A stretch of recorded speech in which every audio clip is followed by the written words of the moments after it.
अगर आप Delhi high court attendant की तैयारी कर रहे हैं तो आपके मन में एक सवाल अक्सर उठता होगा कि आखिर जो हमारी कट ऑफ है वो कितनी जाएगी। पर कट ऑफ जाने की बात तो बाद में है ना। पहले आपको ये पता होना चाहिए कि आखिर आपका एग्जाम कब होगा। सबसे पहले वो बात कर लेते हैं एग्जाम कब होगा, फिर बात करेंगे कट ऑफ कितनी जाएगी, आपके लिए सेफ स्कोर क्या रहेगा, और फिर आप किस तरीके से तैयारी करके सिलेक्शन ले सकते हैं। आज की इस वीडियो में पूरी बात हम करेंगे।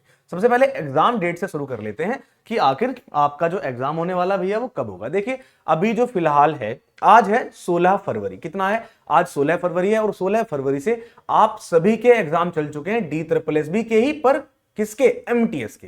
D triple S B MTS 2024 की एक वैकेंसी थी, उसके एग्जाम चल चुके हैं 16 फरवरी 2026 से, और ये एग्जाम चलेंगे 14 मई तक। 16 फरवरी से 14 मई तक ये आपके एग्जाम चलने वाले हैं, यानी कि पूरा का पूरा गैप है जो कि फिक्स रहने वाला है।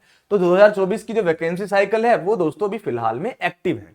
तो यानी कि टीसीएस के पास समय नहीं होगा और उसके पास समय होगा तो डी ट्रिपल एस बी के जो सेंटर्स हैं जिनके साथ वो अलायंस में है उन सभी के पास भी इतना टाइम नहीं होगा। तो लेकिन इसका मतलब क्या हुआ कि 14 मई तक आपका एग्जाम नहीं होने वाला है। तो जो आपकी 2026 का ये एग्जाम डेट है ये अभी पेंडिंग में है।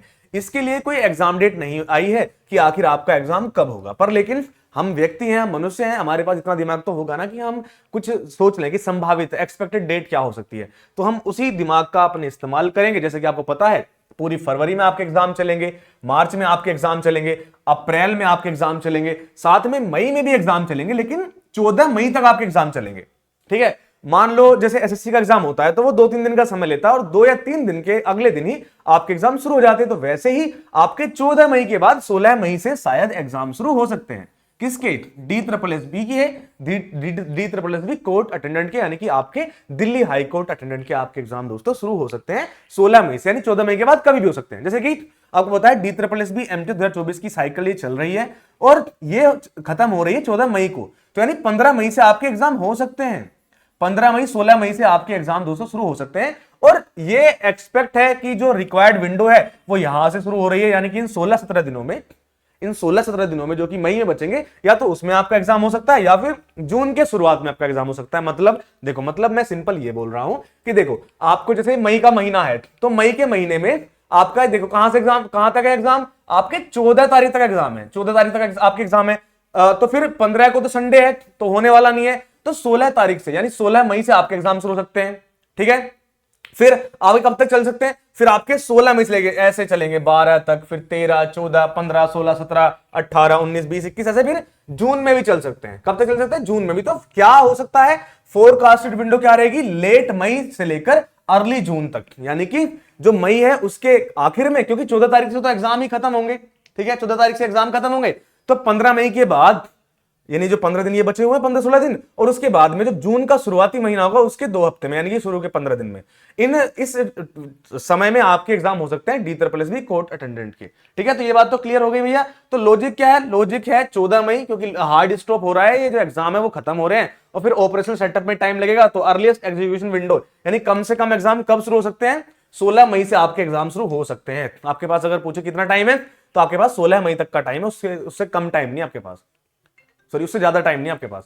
16 मई के बाद कभी भी आपका एग्जाम हो सकता है। ठीक है, कब हो सकता है? 16 मई के बाद आपका एग्जाम कभी भी हो सकता है। चलो अभी बात कर लेते हैं हम टारगेट एक्विजिशन, यानी कि 2026 की एक्सपेक्टेड कट ऑफ रेंज कितनी हो सकती है।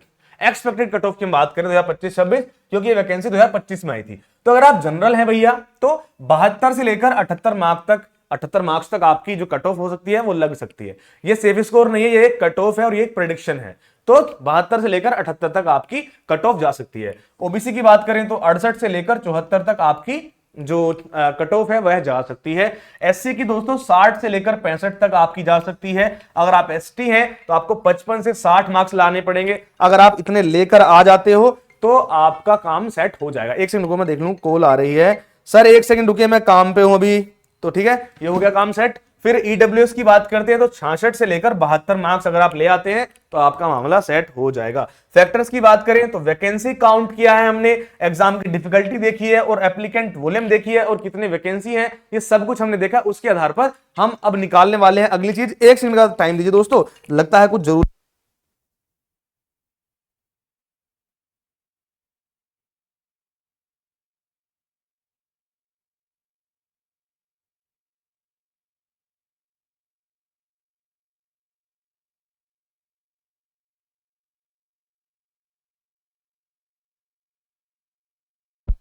चलो जी शुरू करते हैं। और हाँ, जरूरी कॉल था। तो ये हो गया 78, 74, 65, 60 और 72, ये हमने चीजें देखी हैं। अभी हम बात करते हैं सेफ स्कोर की। तो the gold standard establishing a safe score. अब हम सेफ स्कोर की बात करेंगे। सेफ स्कोर आखिर होता क्या है? The marks that secure selection even after normalisation. चाहे नॉर्मलाइजेशन में आपके नंबर कम ज्यादा भी हो जाए, चाहे कुछ भी हो, आपका सिलेक्शन श्योर हो जाएगा अगर आप इतने नंबर लेकर आओगे। बेसिकली ऐसा होता है, मान लो 75 नंबर चाहिए, तो आप अगर 80 को टारगेट करोगे तो सिलेक्शन तो हो ही जाना है ना। तो वैसे ही देखो, जनरल पे कितनी कट ऑफ लग रही थी? 72 से 78। तो अगर आप 78 मार्क्स को, 78 प्लस को टारगेट करोगे तो आपका सिलेक्शन पक्का है। तो जनरल को 78 प्लस टारगेट करना है। अगर आप ओबीसी या फिर ईडब्ल्यूएस हैं तो आपको 75 प्लस टारगेट करना है। अगर आप एससी हैं तो 65 प्लस आपके लिए सही स्कोर रहेगा। आप 65 प्लस लाइए, आपका सिलेक्शन पक्का हो जाएगा। अगर आप एसटी हैं, 60 प्लस नंबर अपना सेफ स्कोर रखिए और आपका सिलेक्शन हो जाएगा। मैं तो बेसिकली बोलूंगा आप 80 टारगेट रखिए, सभी लोग, चाहे एससी हो, एसटी हो, ओबीसी हो, ईडब्ल्यूएस हो, जनरल हो, सभी 80 प्लस टारगेट रखिए, आपका सिलेक्शन पक्का ही पक्का है। फिर कोई आपका सिलेक्शन नहीं रोक सकता, चाहे वो कोई भी हो। ठीक है, ये चीजें जैसे हाई अटेम्प्ट्स, ये बेसिकली पढ़ो। देखो, tactical approach, attempt, strategy and accuracy. आपका सेफ स्कोर कब निकलता है, सिलेक्शन कैसे होता है? जब आप हाई अटेम्प्ट्स करते हो, यानी ज्यादा से ज्यादा अटेम्प्ट्स करते हो, ज्यादा से ज्यादा क्वेश्चंस हल करते हो, और बेसिक, और साथ में आप सबसे ज्यादा सही करते हो, निगेटिव मार्किंग में अपने नंबर नहीं कटवाते हो और हाई एक्यूरेसी लेकर आते हो। तो अगर आप हाई अटेम्प्ट्स करते हैं, बहुत ज्यादा अटेम्प्ट्स करते हैं, साथ में हाई एक्यूरेसी के साथ करते हैं, तो आपका जो सेफ स्कोर है वो सिलेक्शन में बदल जाता है। ठीक है जी। अगर हम बात करें सेक्शन वाइज प्लानिंग की, तो do not neglect any single section, चाहे वो मैथ हो, चाहे वो कुछ भी हो, इंग्लिश हो, हिंदी हो, आप किसी को नेग्लेक्ट मत करो, सबको एकदम बढ़िया तरीके से पढ़ो। The safe score requires consistent performance across all subjects. आपको सब सब्जेक्ट पढ़ने होंगे, सबको अच्छे तरीके से पढ़िए। मैथ्स में ज्यादा समय लग रहा है किसी, उसमें छोड़ दीजिए और किसी और चीज पर ध्यान दीजिए। ऐसे हर चीज को आपको करना होगा। अगर आप करते तभी आप अच्छे से कर पाएंगे। आपको रिस्क मैनेजमेंट भी करना होगा। Avoid gas work, negative marketing erodes the buffer. आपको बिल्कुल भी गैस नहीं करना, तुक्का नहीं मारना है, जो आता हो वही करना है। ठीक है, और आपको एलोकेट भी करना है टाइम स्ट्रिक्टली पर सेक्शन। आपको पता होना चाहिए कि भाई मुझे 10 मिनट इसमें लगानी है, 20 मिनट या 30 मिनट इसमें लगानी है, क्योंकि भैया यहां पर जैसे मान लो मैथ्स है, मैथ्स में ज्यादा समय लगेगा, पर अगर एक क्वेश्चन 3 मिनट ले रहा है तो भाई उसे मत करो, क्योंकि इतना समय आप कहीं और लगा सकते हो। जैसे जीके जीएस है, जीके जीएस में अगर आपको 1 मिनट कोई क्वेश्चन ले रहा है तो भाई नहीं होगा तुमसे, क्योंकि अगर वो जब तुम्हें क्वेश्चन पढ़ाता है या तो तुम्हें उसका आंसर आता होगा या फिर नहीं आता होगा। आता है तो लगाओ, नहीं आता तो मत लगाओ, क्योंकि फिर नेगेटिव मार्किंग में कट जाओगे। उतना टाइम मैथ में लगा देना। ऐसे इस तरीके से आपको सब कुछ मैनेज करना पड़ेगा। हम बात करते हैं आगे सिलेक्शन कैसे होता है। तो देखो, आपको रिवीजन करना है, जो भी वीक एरियाज निकलते हैं उसमें रिवीजन कीजिए, जो भी करेक्शन कीजिए, जो भी मॉक टेस्ट है उसमें आप देखिए क्या दिक्कत आ रही है, फिर उसको करेक्ट कीजिए। करेक्ट कैसे करोगे? रिवीजन करके। ठीक है, यही है सुन, मॉक की फ्रीक्वेंसी लगाइए। इससे क्या होगा? इसका आपका टाइम बढ़ेगा, इससे आपकी स्पीड बढ़ेगी, और तभी तो आप, अगर आप एक एक्टिव प्रिपरेशन रखेंगे तो आपका सिलेक्शन पक्का होगा, क्योंकि आप सिलेबस पढ़ेंगे, करेक्शन करेंगे, आप ये सब चीज करोगे। और हम एक बैच भी लेकर आए हैं, सफलता बैच। इसमें हम आपके कंसेप्ट क्लियर करवाते हैं, स्मार्ट स्ट्रेटजी के साथ पढ़ाते हैं, और साथ में कंसिस्टेंस प्रैक्टिस भी आपकी कराते हैं। बैच का नाम है भैया सफलता बैच। क्या नाम है?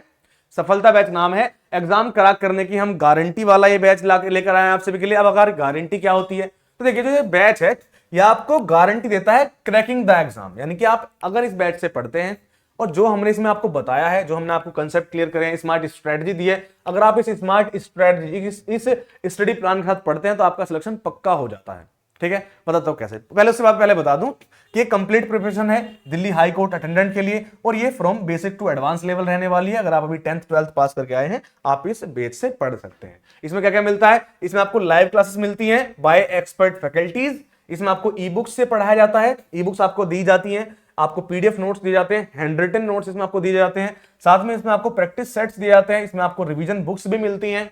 साथ में ही जो लाइव क्लास आपकी चलती हैं, आप उनके बाद में उन्हें कभी भी रिकॉर्डिंग सेशंस में जाके भी देख सकते हैं। एक बार लाइव हुआ, उसके बाद रिकॉर्डिंग में आप उन्हें दोबारा भी देख सकते हैं। और जो लाइव होता है उसमें आप अपने डाउट्स पूछ सकते हैं। क्या पूछ सकते हैं? उसमें आप अपने डाउट्स पूछ सकते हैं। मान लीजिए आपने लाइव नहीं ली, आपने तो रिकॉर्डिंग क्लास ली, तो आप क्या करेंगे? अगर आप लाइव नहीं देख पाए, बाद में आप उसको रिकॉर्डिंग देखते हैं, तो अलग से हम आपके लिए स्पेशल डाउट सेशन भी लगाते हैं। और सारी की सारी क्लासेस बिल्कुल बेसिक टू एडवांस लेवल रहेंगी। सब चीज बेसिक टू एडवांस है। आप अभी 10th 12th पास करके आए हैं, आप आज से तैयारी शुरू करना चाहते हैं, आप कर सकते हैं। अभी जाइए डाउनलोड कीजिए हमारा सिलेक्शन विलेज ऐप। इसकी फीस कितनी है? इसकी जो फीस है वो 399 रुपीज। आपके लिए इन्वेस्टमेंट कितनी रहेगी? सिर्फ 399 रुपीज आपकी ये इन्वेस्टमेंट रहेगी दोस्तों। तो वैलिडेशन क्या है, हमें बहुत सारे वैलिडेशन भी मिले हैं, जैसे बहुत सारे लोग, जैसे ये कौन नाम है इनका, इनका नाम है शुभम भावरे, इनका नाम है शिवराज कुमार। इन्होंने कहा है teachers explain in a very good and simple way, the best app for learning, the way teachers explain complex topics is incredible. तो ये हमारे कुछ रिव्यूज हैं, आप इन्हें जाके प्ले स्टोर पे पढ़ सकते हो। और बेसिकली मैं ये आपसे ये कहूंगा, आप टारगेट कीजिए 78 प्लस या 80 प्लस। अगर आप जनरल हैं तो आप इतना कीजिए, अगर आप जनरल नहीं भी हैं तभी भी आप इतना ही कीजिए, आपका सिलेक्शन फिर पक्का ही हो जाएगा। ठीक है जी। और anything less is a risk, इससे अगर आप कुछ कम करते हैं तो आपके लिए वो रिस्क बना रहेगा। बेसिकली डिस्क्लेमर ये रहेगा कि फाइनल कट ऑफ जो है वो डिपेंड करती है ऑफिशियल रिजल्ट्स पर। These figures are analytical targets, ये आपके लिए टारगेट हैं जो कि हमने बहुत ही मेहनत से सब कुछ सोच समझकर बनाए हैं, क्योंकि ये काम हमारा है, आपका नहीं। अगर आप भी ये सब करने लगोगे कि देखते हैं आखिर कितनी जाएगी, हर साल किस तरह के क्वेश्चंस आते हैं, आखिर हर साल कैसे करना पड़ता है, क्या हाई यील्ड एरिया से सबसे ज्यादा टॉपिक कहां से पूछते हैं, इंपोर्टेंट टॉपिक्स कौन कौन से, अगर आप ये भी देखोगे इंपोर्टेंट टॉपिक्स कौन कौन से क्या क्या है, तो पढ़ोगे कब भाई। तो ये सब काम हम पे छोड़ दो, हम वो सब बता देंगे आपको, आप बस पढ़ो पढ़ो पढ़ो पढ़ो पढ़ो और इस बैच में ज्वाइन कर लो, आपको सब कुछ एकदम बढ़िया तरीके से मिल जाएगा। बैच का नाम क्या है, बैच का नाम है DSSB कोर्ट अटेंडेंट का सफलता बैच, फीस है 399 रुपीज।